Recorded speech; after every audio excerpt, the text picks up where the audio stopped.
সারা বিশ্ব যেখানে রমজান উপলক্ষে ছাড় দেয়, আমাদের দেশে তার ঠিক বিপরীত চিত্র দেখা দেয়। আমরা কিছুদিন আগে সৌদি আরবে দেখে এসেছি প্রত্যেকটা প্রোডাক্টে রোজাদারের জন্য ছাড় রেখেছে। আমরা তারই ধারাবাহিকতায় আমাদের প্রোডাক্টে ছাড় দিচ্ছি। আসসালামু আলাইকুম রহমতুল্লাহি ওয়া বারাকাতুহু। আস্থার ছোঁয়ার পক্ষ থেকে রমজান উপলক্ষে এক্সক্লুসিভ কম্বো অফার দেওয়া হচ্ছে। চিয়া সিড, তালবিনা এবং মধু। এই খাবার সম্পর্কে ডক্টর মিজানুর রহমান আজহারি, আব্দুল হাই মোহাম্মদ সাইফুল্লাহ এবং পুষ্টিবিদ আয়েশা সিদ্দিকা তাদের অভিমত সম্পর্কে জানতে ভিডিওটি শেষ পর্যন্ত দেখুন। অসুস্থ হয়ে অবসাদ ভাল লাগে না, কেমনে কাটাবে? নবীজি বলছেন তাদেরকে তালবিনা বানায় খাওয়াও, এটার দ্বারা তাদের অন্তরে শান্তি হয়ে যাবে আর কিছু কিছু বাহ্যিক দুশ্চিন্তাও দূর হয়ে যাবে। নবীজি নিজে আমাদেরকে শিখিয়ে দিয়েছেন। জবের প্রথমে আটা ফুটলাম, আটা গুটা করে ঝাড়ে নিয়ে এইটাকে প্রথমে আটা বানালাম, জবের আটা। এরপরে প্রয়োজন মতো ওই খামিরের জন্য দুধ দিলাম, 1 নম্বর জবের আটা, 2 নম্বর দুধ। মিষ্টান্ন বাড়ানোর জন্য এর মধ্যে পিওর মধু দিয়ে দিলাম। এইটা দিয়ে একটা সুন্দর খামির বানায়া আস্তে আস্তে করে তাকে সকাল সন্ধ্যা খাওয়াতে শুরু করলাম। নবীজি বললেন এইটা যখন কেউ খাবে, মুজিম্মাতুল ফুয়াদিল মারিদ, এটা হচ্ছে অসুস্থতার জন্য তাকে প্রশান্তি এনে দিবে আর বাহ্যিক কিছু দুশ্চিন্তা তার দূর হবে। যাদের কোষ্ঠকাঠিন্য, বাথরুম ক্লিয়ার হয় না, অনেক অশান্তি হয়, তারা যদি এটা খান উপকার। পেটের মধ্যে পিত্তথলিতে যদি কারো পাথর হয়ে যায়, এইটা যদি কেউ টানা 15 দিন খায়, তার পিত্তথলির পাথরটাকেও আল্লাহ উপশমের ব্যবস্থা করে দিবেন। কারো যদি নিজের ডিসেন্ট্রি হয়ে যায় আর পুরাতন আমাশয় ভালো হচ্ছে না, জবের ওই জাউযুক্ত মানে জবের ওই আঁশযুক্ত কেউ যদি এই আটা খায়, আল্লাহ তাকে সুস্থতা দান করে দিবেন। এটা সুন্নতে নববীর চিকিৎসা, তিব্বে নববী।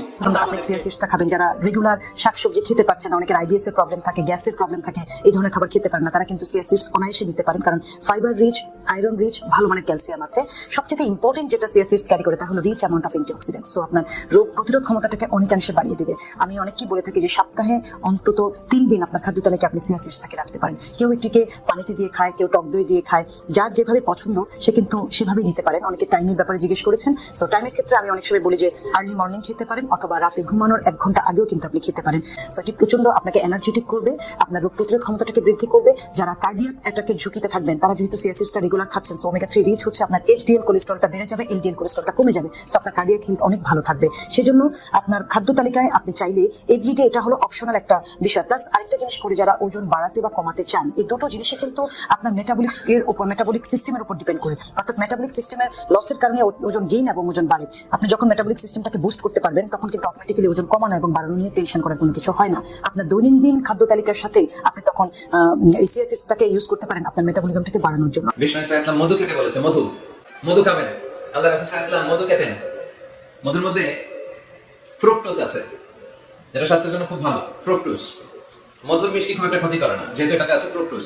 আল্লাহ আমাদেরকে শরীর গরম রাখার জন্য মধু দিয়ে দিলেন। মধু এত ভালো কেন? কারণ মৌমাছি ফুলের রস, ফলের রস, বনাজি গাছ থেকে রস, ঔষধি গাছ থেকে, হার্বাল গাছ থেকে রস সংগ্রহ করে বিদায় মধুকে এত সমৃদ্ধ করে দিয়েছে কে? এখন মধু শুধু মানুষ খায় না, গায়েও লাগায়, বিউটি কেয়ার। আবার মধুর মধ্যে একটা ন্যাচারাল লিকুইড আছে, এটার নাম প্রোপিলিস। এটা হচ্ছে ন্যাচারাল অ্যান্টিসেপটিক। কাটা জায়গায় মধু লাগাই দিলে ঘা তাড়াতাড়ি শুকায় যায়।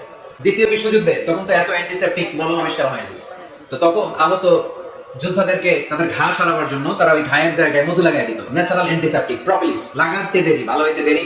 এই বাতের ব্যথা যে এখানে, ওইখানে যদি মৌমাছি কামড়ায় দেয়, ব্যথা ভালো হয়ে যাবে। ইজিপশিয়ান এক ডাক্তারকে দেখলাম, তার র্যাবিটিক ফিভারে আক্রান্ত যে সমস্ত পেশেন্ট, তাদেরকে ডাইকাইনা জামা খুইলা ওইখানে মৌমাছি বসায় দেয়, আর মৌমাছি হুল ঢুকায় দেয়, আর রোগী চিৎকার শুরু করে দেয়। কিছুক্ষণ পরে ব্যথা ভালো হয়ে যায়। তো এরকম অনেক কিছু দিয়ে আল্লাহ মধুকে সংরক্ষণ করেছেন। এবং কোরআনে আল্লাহ তাআলা 2টা জিনিসকে শিফা বলেছেন। এক হচ্ছে কোরআন, ওয়ানুনাজ্জিলু মিনাল কুরআনি মা হুয়া শিফা, কোরআন নিজেই শিফা। আর হচ্ছে মধু। মধু আর কোরআন, এই 2টা ছাড়া আর কোনো জিনিসের ক্ষেত্রে আল্লাহ শিফা শব্দ ব্যবহার করেন।